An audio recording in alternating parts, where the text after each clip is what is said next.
હમણાં આપણે કરવાના છે એક્ઝામ્પલ 7. તમે આ ક્વેશ્ચન જરાક ધ્યાનથી જોઈ લો. ક્લાસ આમાં આપ્યા જ નહીં મળે. આમાં લખ્યું છે લેસ ધેન 140, લેસ ધેન 145, આવું બધું કંઈક લખેલું છે. અને એટલે ક્લાસ નહીં આપ્યા મળે. ક્લાસ નહીં આપ્યા મળે તો શું કરવાનું? પહેલા તમારે ક્લાસ બનાવવા પડશે. તો આ નંબર્સ તો જોઈ લો. પહેલા લખેલું છે 140, 145, 5 પાર્ટનો ડિફરન્સ છે ને આ બધામાં. તો આપણે ક્લાસ બી એવા બનાવવું ને તેમાં 5 પાર્ટનો ડિફરન્સ આવે. મેં સ્ટાર્ટ તો કરું એક્ઝામ્પલ 7 કરતા છે ને. પહેલા લખવાના છે ક્લાસ, પછી ફ્રીક્વન્સી, અને પછી આપણે લખીએ ક્યુમ્યુલેટિવ ફ્રીક્વન્સી.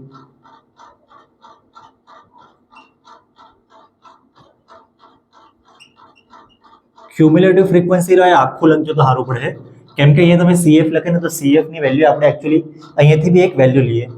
તો આ તમે આખું લખી મૂકે સારું પડે. હવે ક્લાસ કેવી રીતના લખવાના? પહેલા લખ્યું છે લેસ ધેન 140, પછી લેસ ધેન 145 એવું લખ્યું છે ને. 5 પાર્ટનો ડિફરન્સ છે, પણ લેસ ધેન 140 એટલે 140 થી નલ્લું. કેટલું નલ્લું? કેટલું નલ્લું સવાલમાં કંઈ લખ્યું છે જોઈ લો. ક્વેશ્ચનમાં જે કંઈક ઉપર હેડિંગ જેવું કંઈ લખ્યું છે, પેરેગ્રાફ 2 લાઇનનું કંઈ લખ્યું છે, વાંચી લેવાની. એમાં લખ્યું છે હાઇટ કંઈક લખેલી છે, 51 ગર્લ્સની હાઇટ મેઝર કરેલી. તો આવું કંઈક લખ્યું છે. મેઇન વસ્તુ અહીંયા હું લખવાનું આપણે, અહીંયા મેં લખેલું એમ લેસ ધેન 140 કે બિલો 140, બંનેનો મતલબ તો સેમ જ થાય. મેં બિલો 140 લખ્યું છે. આવું કેમ લખ્યું ને મેં તમને થોડીક વાર પછી કેમ. આના પછી ક્લાસ કયો લખીએ આપણે? ક્લાસ લખું આના પછી 140 થી 145. જો આ 5 પાર્ટનો ડિફરન્સ રાખવાનો છે, કેમ કે આ ટેબલમાં 5 નો છે. પછી 145 થી 150, પછી 150, ત્યાંથી 155, 155 થી 160, ક્યાં સુધી લખવાનું છે? 165 સુધી છે, એટલે 160 થી 165. આમાં બધું કવર થઈ જાય. જરાક ચેક કરી લેવાની. આટલું વસ્તુ લખ્યું છે, આમાં બધું કવર થઈ જાય. હા ને, આમાં ટેબલમાં જોઈ લો લેસ ધેન 165 લખેલું છે ને, તો લેસ ધેન 165 બધું આમાં કવર થઈ જાય ને. 165 કરતાં ઓછા નંબર, ઓછો નાનો નંબર, તો આમાં કવર થઈ જાય. મેં અહીંયા લખા ને 165 થી 170, તો 165 કરતાં વધી જાય. આવું આ ટેબલમાં કંઈ મળે જ નહીં. ટેબલમાં લખેલું છે 165 કરતાં થોડુંક ઓછું, તો 165 કરતાં થોડુંક ઓછું એટલા આવ્યા. તો આનું કામ જ નહીં મળે. એટલા આવ્યા અમે સાફ કરી નાખું. હવે શું કરવાનું છે? ફ્રીક્વન્સી તમને જે ક્વેશ્ચનમાં જે લખેલું છે ને, ક્વેશ્ચનમાં લખેલું છે લેસ ધેન 140, એ બધું લખેલું છે. પછી લખેલું છે number of girls. Number of girls તે છે ને મારે અહીંયા લખવા પડશે 4, 11. અહીંયા કેમ લખ્યું ને મેં તમને થોડીક વાર પછી કેમ. 4, 11, 29, 40, 46 અને 51. કેમ કે આ જે ક્વેશ્ચનમાં લખેલું છે ને એ ક્લાસ સારું ને લખ્યું મળે. ક્વેશ્ચનમાં જે લખેલું આ બધી value less than 140, less than 145 એ બધા માટે હતી. પણ હમણાં આપણે આયરવા તો કરીએ. આ નંબર કેવી રીતે આવે? આપણે આના પરથી આયરવા લખતા, આના પરથી આ લખવાનું શીખવાડું ભલે ને. તો કંઈ નહીં, આયરવા સામેનો નંબર આ જ સેમ જ લખી દો પહેલા. પછી શું કરે? 11 માંથી 4 માઇનસ કરીને તમારે અહીંયા લખવાનું હોય 7. આ નંબરમાંથી તમારે આ નંબર માઇનસ કરીને અહીંયા લખવાનું હોય. 29 માઇનસ 11 કેટલા આવે? કેટલા આવશે? 18. ઓકે. પછી આ નંબરમાંથી આ નંબર માઇનસ કરે તો 11. આમાંથી આ માઇનસ કરે તો 6, અને આમાંથી આ માઇનસ કરે તો 5. હવે એકચ્યુઅલી છે ને જે વસ્તુ ક્વેશ્ચનમાં લખી છે, કાં તો આ બી પહેલાં ચેક કરી લો. આપણે ફ્રીક્વન્સી આપેલી હોય તેના પરથી આ કેવી રીતના લખીએ? આ 4, તો આ બી 4 લખ્યું છે. પછી 4 + 7 કરીને આ નંબર લખીએ છે ને. 4 + 7 11 છે જ. 11 + 18 કરીને આ લખીએ, તેવી છે જ. 29 + 11 કરીને આ લખીએ તો 40 છે જ. 40 + 6 કરીને આ લખીએ 46 છે જ. અને 46 + 5 કરીને આ. એટલે જે લખ્યું છે ને એ બરાબર લખ્યું છે. તો બી હજી થોડું ક્લિયર થાય આપણે. આ ટેબલમાં લખેલું છે લેસ ધેન 140 માં 4 ગર્લ્સ છે. તો જોઈ લો લેસ ધેન 140 એટલે આ લેસ ધેન 140 છે, એમાં ખાલી આ 4 ગર્લ્સ છે. પછી આ મોર ધેન 140 થઈ જાય, અને આ બધું વસ્તુ મોર ધેન 140 થઈ જાય. આ તમારે નહીં જોવાનું. લેસ ધેન 140 એટલે ખાલી આ 4 ગર્લ્સ. બીજું લખ્યું છે લેસ ધેન 145, એમાં 11 ગર્લ્સ, જે આપણે 11 અહીંયા લખેલું છે, પણ લેસ ધેન 145 નો મતલબ શું? અને આમાં સેકન્ડ લાઈનમાં લખ્યું છે less than 145 11 girls. Less than 145 નો મતલબ શું થાય? લેસ ધેન 145 એટલે આયરું આવી જાય, 145 કરતા નાનું છે આવી જાય ને, અને આ બી આવી જાય ને, આ બી લેસ ધેન 145 જ કહેવાય. આ નંબર બી આયરું લેસ ધેન 145 માં જ આવે. તો લેસ ધેન 145 માં 11 ગર્લ્સ લખેલું છે ને, તો લેસ ધેન 145 માં આ બંને આવી જાય, 7 ને 4 એટલે ટોટલ 11 ગર્લ્સ જે લખ્યું છે બરાબર છે. હજી આગળ જોઈ લો, લેસ ધેન 150, એમાં શું લખેલું છે? મારી પાસે અહીંયા સવાલ એકચ્યુઅલી લખેલું છે લેસ ધેન 150 માં 29 ગર્લ્સ છે. તો લેસ ધેન 150 માં શું આવે આપણી પાસે? આ બે તો હતું જ, એક બીજો નંબર આયરો એડ થાય. તો લેસ ધેન 150 એટલે આયરો આ નંબર બી આવે, આ નંબર બી આવે અને આ નંબર બી આવે. આ બધા 150 કરતા ઓછા, અને આ ગર્લ્સની એકચ્યુઅલી હાઇટ છે, હાઇટ જ લખેલું છે ને, હાઇટ ઇન સેન્ટીમીટર. આ ટેબલમાં લખેલું છે હાઇટ ઇન સેન્ટીમીટર. તો આયરું આ હાઇટ છે, તો 150 કરતા ઓછી, આ 150 કરતા ઓછી જ છે, આ બી 150 કરતા ઓછી છે, આ બી 150 કરતા ઓછી છે. તો 18, 7 ને 4 બધા નંબર કાઉન્ટ થાય. 18 + 7 + 4 કરે તો કેટલા આવે?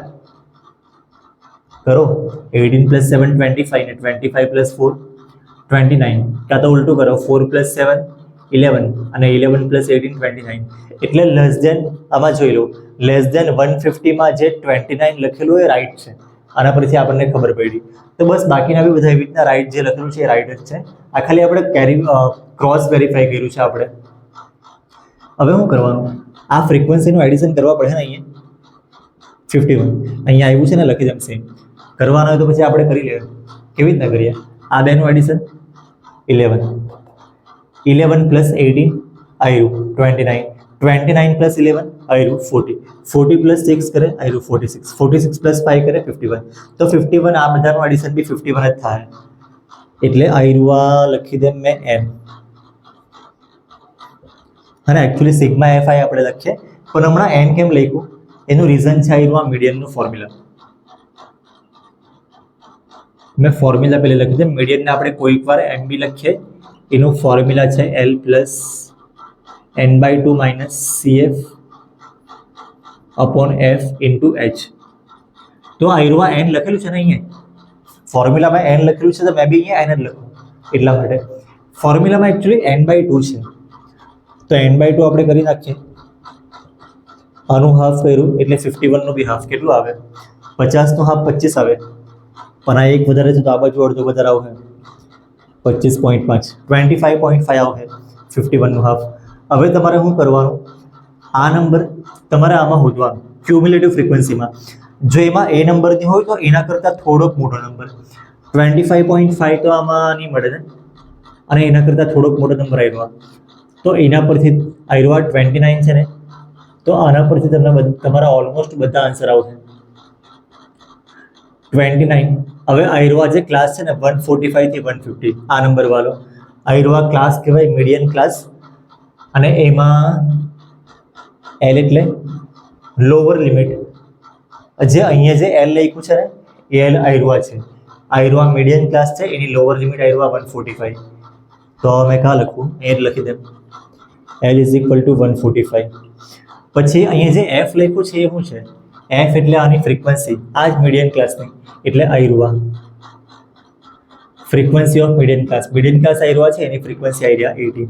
તો F = 18. પછી CF લખ્યું છે, CF લખ્યું છે. CF એટલે શું આવે? CF એટલે ક્યુમ્યુલેટિવ ફ્રીક્વન્સી લેવાની, પણ આયરિયાની લેવાની, આના પહેલાની. તો આયરું 11, CF એટલે 11 છે, તો એ બી મેં અહીંયા લખી લઉં. અને બીજું શું બાકી રહ્યું? n/2 છે, n/2 આપણે અહીંયા લખ્યું જ છે.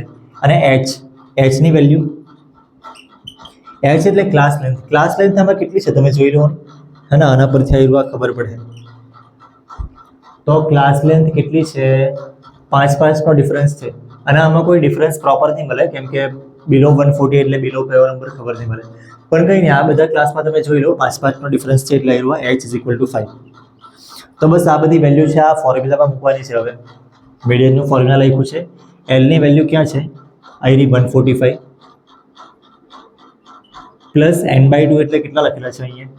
25.5.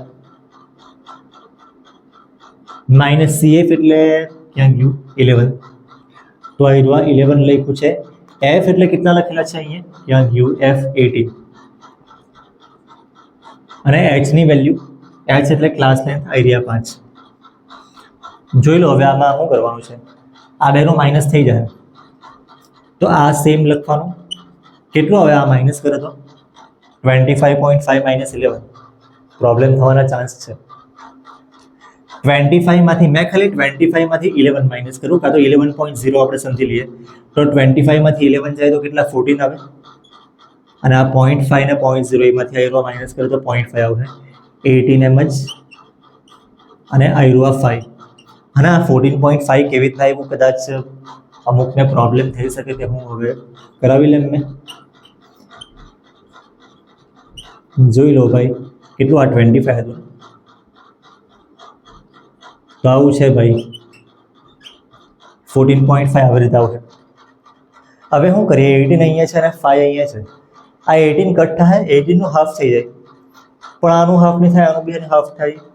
તો શું કરવાનું, 18 ને 3 થી ડિવાઈડ થાય, તો આ બંને નંબરને 3 થી ડિવાઈડ થાય એવું બી કંઈ લાગતું નહીં મને. તો હવે 64 ની થાય, 91 ની થાય, મારા ખ્યાલથી હવે ડિવાઈડ થાય જ નહીં. તો શું કરીએ, આવું મૂકી દે. ડિવાઈડ નહીં થાય તો આ 18 એમ જ લખવાનું છે, અને આ બે નંબરનું મલ્ટીપ્લાય કરી દેવું. ડિવાઈડ નહીં થાય તો બી કરવાનું તો છે ને ભાઈ, આવું થોડી મૂકવાનું, છેલ્લા આન્સર આવવા જોઈએ ને પ્રોપર કંઈ. તો આ બે નંબરનું મલ્ટીપ્લાય કરી દઉં. 14 ને 14.5 નું 5 હાથે મેં કેવી રીતના કરે ખબર, 14.5 છે ને, તમે 14 અને 0.5 ટીચર્સ લોકો આવી રીતના મલ્ટીપ્લાય કરે. પછી તમે જેવી રીતના કરે એ બી મેં બતાવું, પણ ટીચર્સ લોકો આવી રીતના કરે. 14 ને 0.5 અલગ અલગ કરી દે, એનું મલ્ટીપ્લાય 5 હાથે. તો પહેલાં આનું મલ્ટીપ્લાય 5 હાથે કરી દે. 14 નું મલ્ટીપ્લાય 5 હાથે કરે તો શું આવે 70, અને 0.5 નું 5 હાથે કરે તો 0.5 એટલે અડધો છે, અડધો. અડધો તમે 5 વાર કરો, અડી આવશે.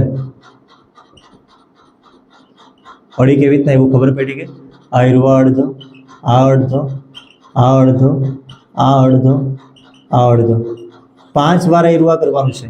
0.5 મલ્ટીપ્લાય 5 એટલે 5 વાર લખીને એડિશન કરે તો શું આવે, અડી આવશે ને. આયરું એક, આ બીજું એક, અને આયરું અડધું.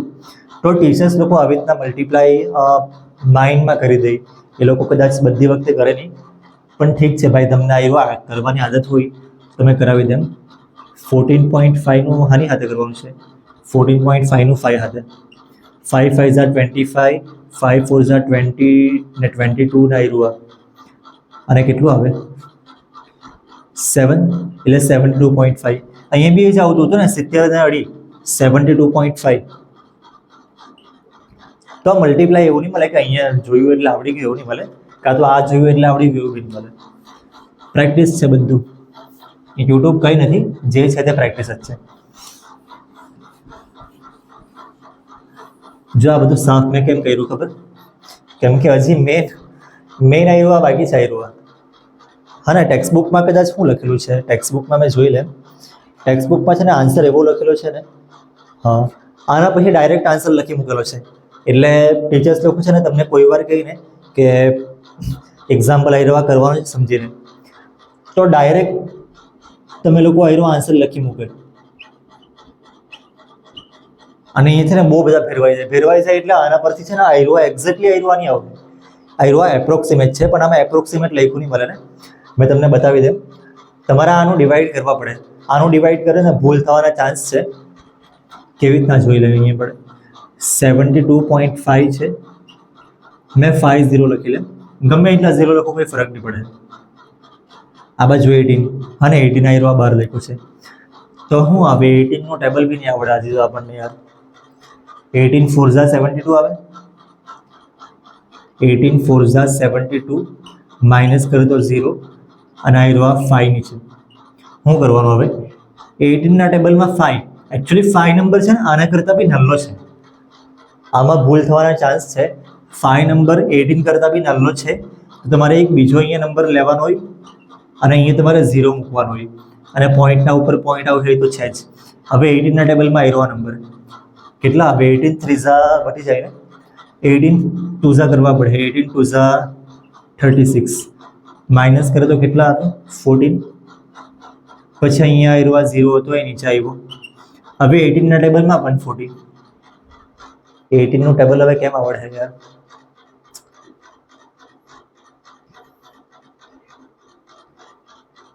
18 7 કેટલા આવે?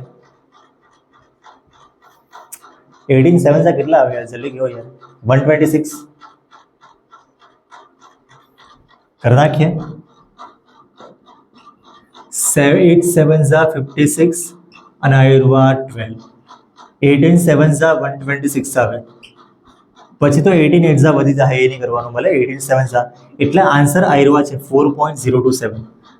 તો આવ્યા નંબર છે અને આ નંબર સેમ લખ્યો છે અને આ બેનો ડિવાઈડ આપણે અહીંયા સાઈડ પર કર્યું છે 4.027 આવ્યું.